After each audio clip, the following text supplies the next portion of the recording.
Hi, Laura here from The Unprofessional, and today we are starting a project to make my two kids a secret room. Yeah.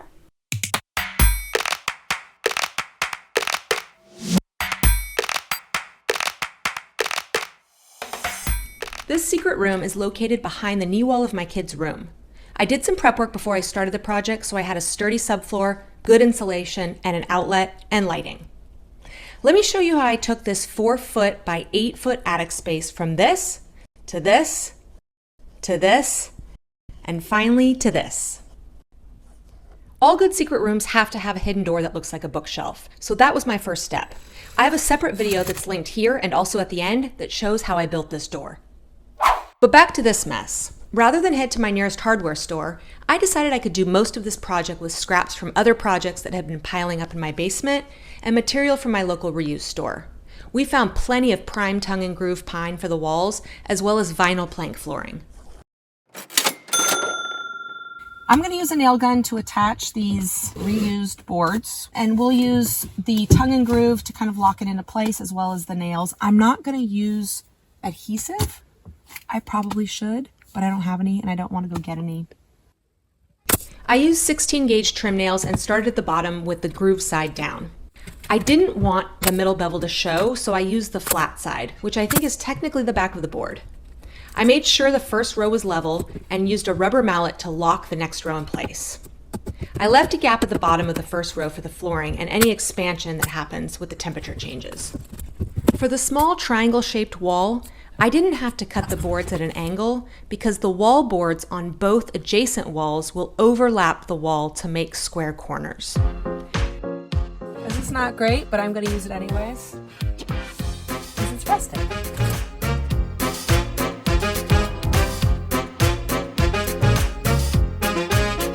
The limited space made it tricky to film the wall installation for the sloped wall and the door side wall, but the process was easy, even easier with an extra person.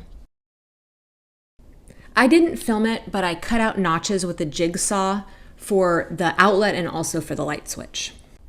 I left a gap at the peak, and then I used a leftover piece of tongue and groove to drill small holes for the LED lights. I pulled the wires through for each light, and you can't see it here, but I attached the last board with a nail gun and reinforced with a few recessed screws. But the way I'm going to close off this wall is by making a very thin bookshelf rather than do the shiplap on this side. I am doing all of this without buying any new wood, so what you see is just a bunch of scraps from my basement. I made a base for the shelf wall with spacers that I could attach to the subfloor. The base fit against the ceiling joists at one end and a stud at the other end, so it was pretty secure. Then I screwed the spacers to the floor. I ripped a piece of 3/4 inch plywood for the top of the base, which is also the bottom shelf. I put a small piece of wood at the edge to create a lip for the angled piece that will be the edge of the built-in bookshelf. I already made this. It's just a little piece that's going to account for this. This will all be trimmed, but if you see, I've got a nice piece here and then just like framing lumber here. I left a little space behind the shelf frame for the extra shiplap and used what I had in a really tiny space to make my shallow angled shelf wall come to life. Working with the angles between the joists had its challenges, but the fun part about this build is that a secret room is pretty low stakes, so I could be creative as long as everything was sturdy in the end.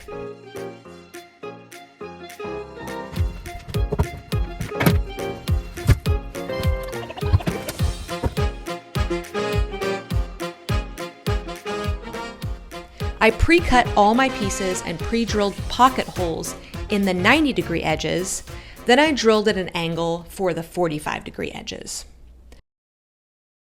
Once the shelf boards were all attached, I closed off the secret room from the rest of the attic with the last of the shiplap. The ridges in these tongue and groove boards made adding the trim kind of tricky, but I was able to use a contour gauge to transpose the ridges right into my trim pieces so that I could make the shelf look really incorporated into the wall. I used 18 gauge brad nails and glue to attach the trim. Most of my trim was 3/4 inch scrap select pine left over from another project. It really cleaned up the plywood edges. It actually turned out a lot better than I had pictured.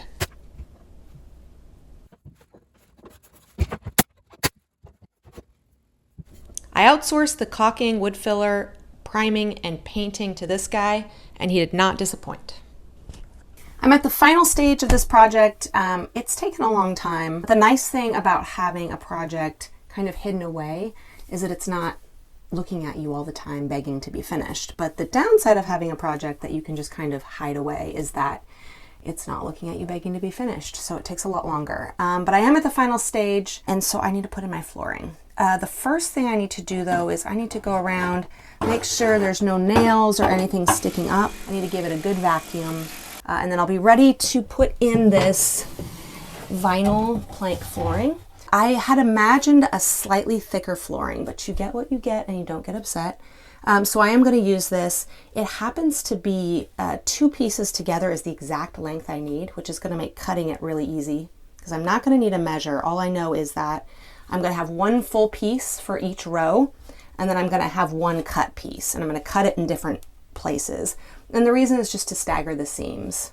Low traffic does not quite begin to describe this space. No one can even fully stand up in this space.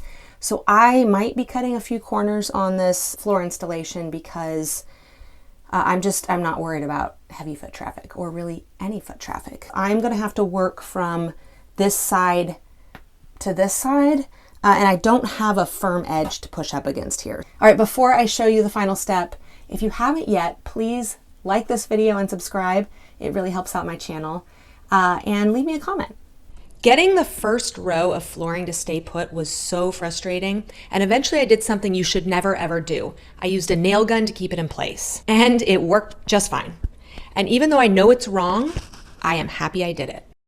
This was my first time using floating vinyl plank flooring, and I have to say it was really easy. I used a little block with a lip made specifically for click-together vinyl plank flooring, and it made it really easy. I 10 out of 10 recommend this tool.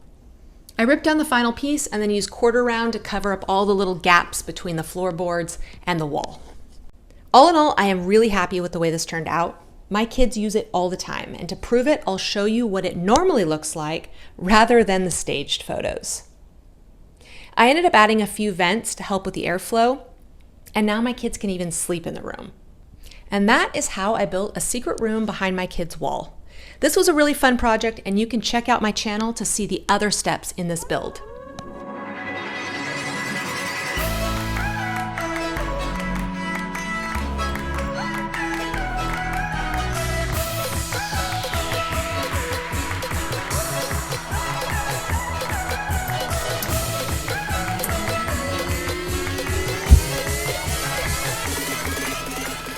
Hey, this is Laura from The Unprofessional. Thank you so much for watching this video. If you liked it, don't forget to click the like button and subscribe. And if you like this content, you can head over to my website, theunprofessional.com, for more.